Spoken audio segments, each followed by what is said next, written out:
Would it be fair to say that this whole budget, as far as human resources is concerned, that the approach is intricately intertwined with the healthcare proposals, that they're part of a package really to some extent? You know, I wouldn't say they're part of a package, but they're part of a theme. Okay. I mean, the theme is that what we have is not sustainable. We need fundamental healthcare reform as a way of reducing costs that will reduce the burden on the state as well as providers and Vermonters and their and employers. But there is a point to this, and the point is that everybody's going to feel some of the pain in this budget.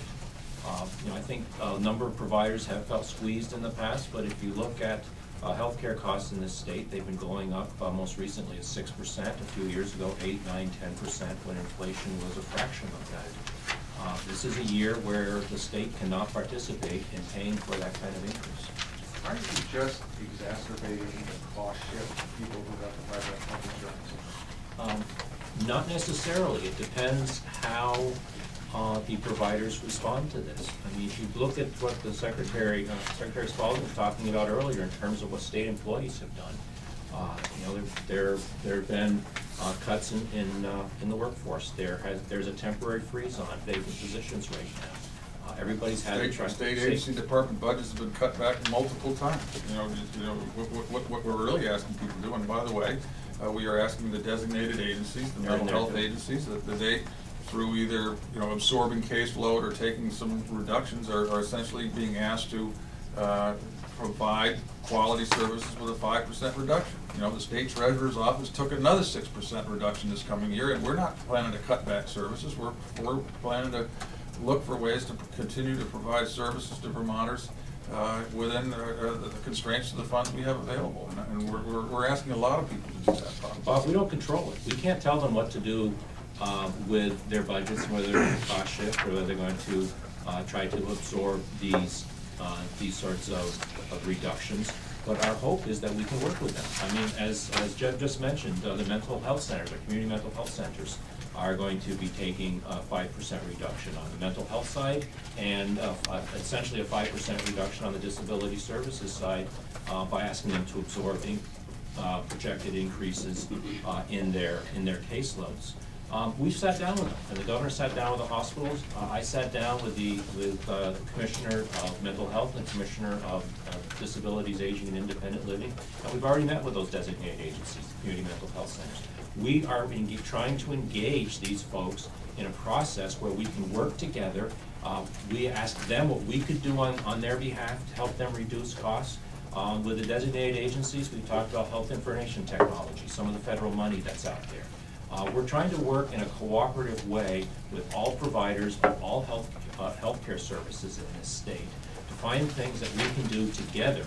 And with state on the regulatory side, them on looking at how they are running their practices and their hospitals, to find ways that we can be creative as we go through this process of trying to control costs. And as the governor said, controlling costs is the first thing we have to do. Healthcare reform won't work if we don't control the costs. This is pressure. We're putting pressure on to control those costs. Doug, all these fairly small reductions in these various parts of your agency, eligibility, et cetera, you are going to provide services to fewer people, are you not? We're trying to do what I describe as things that might make people inconvenienced but not hurt, and that's why you're seeing a series of smaller cuts where people, we're hoping, will not lose services but may see a reduced level of services. There are a number of those around elderly Vermonters, for example. We feel that there are people who will receive a little bit less assistance from the state, but not to the extent that's going to push them out of their independent living situations, their home living situations, and into nursing homes. That would be counterproductive. A little less assistance meaning a little less actual money, or? A little less actual money. You'll see things in here like, for example, on the first page under long-term care, reduce incremental activities of daily living from 4.5 hours per week to 2 hours per week. that's called incremental activities of daily living is not feeding and bathing and helping people through their day. It's things like shopping, it's things like sitting and talking with people, helping them clean their houses. You know, I'm hopeful that we can work by encouraging more volunteerism in this area. Work with the agencies on aging. Those are things that will be inconvenient for people. We would rather not do, but we don't believe they will harm people. So it looks like what you're doing is you're passing it to the providers, the doctors, and the hospitals, and not going directly to the consumer as far as your cuts, and you're going to make the hospitals make the decisions on where to cut. And we will work with them to find ways where they can absorb those cuts without hurting consumers, and if willing, without passing it on through the cost share. And it looks like there's no, to the consumer, no real benefit cuts in this budget, so you're not going down that route. There are benefit cuts in here in terms of the things I just talked about. Certainly on the mental health side. Don't suggest to folks who are receiving services from those agencies that they're getting off without feeling these budget cuts. A lot of people are not going to like portions of this budget.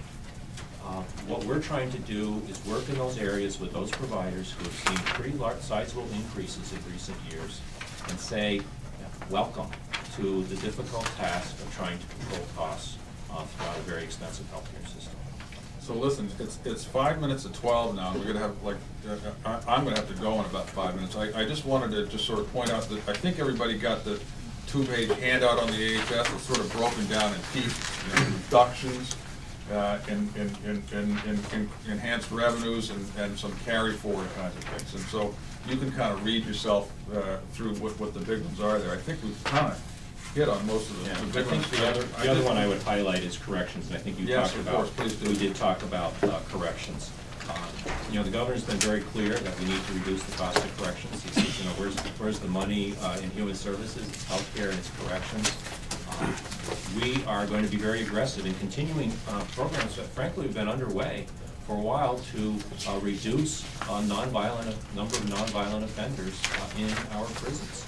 And a lot of efforts are already underway to work with that population as they come out of jail to reduce the 50% recidivism rate. And it's involving new connections with our mental health centers, with local communities, with affordable housing folks, to find ways to provide community supports to people who oftentimes are just let out and they're on the streets.